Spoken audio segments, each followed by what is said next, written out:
अस्सलाम वालेकुम। हमारा आज का मौजू है कहानी ताख़ीर से शाया होने की वजूहात। अच्छी कहानी हर एडिटर की कमज़ोरी है। वो अदब से मोहब्बत करता है और उसका फ़रोग़ चाहता है। ये सोच गलत है कि मुदीर कहानियाँ तवज्जो से नहीं पढ़ते और बिना देखे रद्दी की टोकरी में डाल देते हैं। हमारे यहाँ शाया होने वाले अक्सर रसाइल और डाइजेस्ट कमर्शियल पर्चे हैं, और कोई भी इदारा हरगिज़ ये नहीं चाहेगा कि वो अपने क़ारीन को गैर मेयारी तहरीरें पढ़ने के लिए दे। याद रखें, अगर आपकी तहरीर में दम है, वो पढ़ने वाले को मुतासिर कर रही है, रसाले की ज़रूरत है, तो उसे शाया कराने के लिए किसी सिफारिश की ज़रूरत नहीं। हाल बता, अगर आपकी तहरीर बहुत अच्छी है लेकिन फिर भी वो वक्त पर शाया नहीं हो पा रही, तो उसकी दर्ज झैल वजूहात हो सकती हैं, जिनका जानना ख़ास तौर पर नौ अमूज़ राइटर्स के लिए ज़रूरी है। नंबर 1, हर रसाले की अपनी इशाअती पॉलिसी है। बाज़ पर्चे हर माह तैयार किए जाते हैं और बाज़ के 1 या 2 शुमारे एडवांस तैयार कर लिए जाते हैं। एडवांस पर्चों का तकरीबन 60 से 70% काम मुकम्मल होता है। सिर्फ मुस्तकिल सिलसिले और नावल्स मौका पर शामिल किए जाते हैं। इसका मतलब ये है कि अगर आपने दिसंबर में कहानी इरसाल की थी तो मुमकिन है वो फरवरी या मार्च में शाया होगी।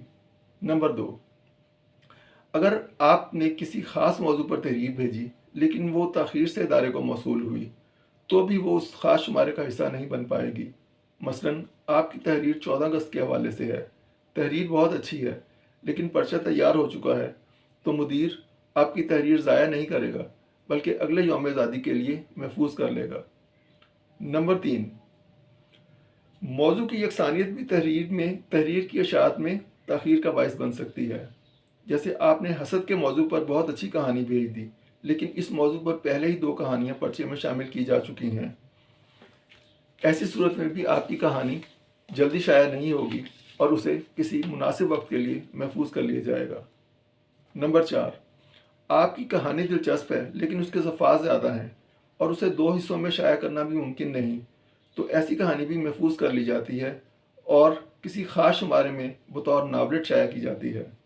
नंबर 5, अगर आपकी लिखाई अच्छी नहीं, पढ़ने में दुश्वारी पेश आती है या तहरीर को काफ़ी काट छांट की ज़रूरत है, तो वो कहानी भी देर से शाया होगी, क्योंकि हर माह डाइजेस्ट तैयार करने के लिए अदारे के पास बहुत महदूद वक्त होता है। इन हालात में ज़्यादा इस्लाह तलब कहानियों को फौरी तौर पर शामिल करना मुमकिन नहीं होता। नंबर 6, अगर आप लिखने के लिए कागज़ कलम इस्तेमाल नहीं कर रहे, तो कोशिश करें कि यूनिकोड की बजाय इन पेज सॉफ्टवेयर का इस्तेमाल करें।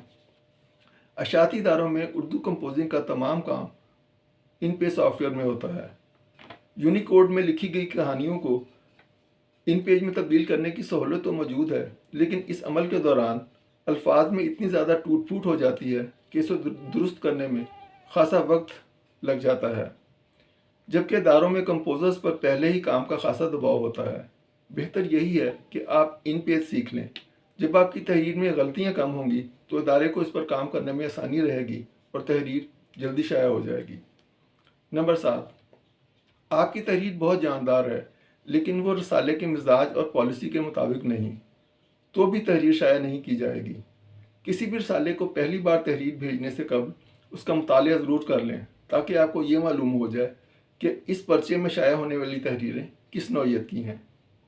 अगर आप कहानी लिखने और भेजने के दौरान इन छोटी छोटी बातों का ख्याल रखना शुरू कर दें, तो आपकी मेहनत रायगा नहीं जाएगी और तहरीर वक्त पर शाया हो जाएगी। शुक्रिया।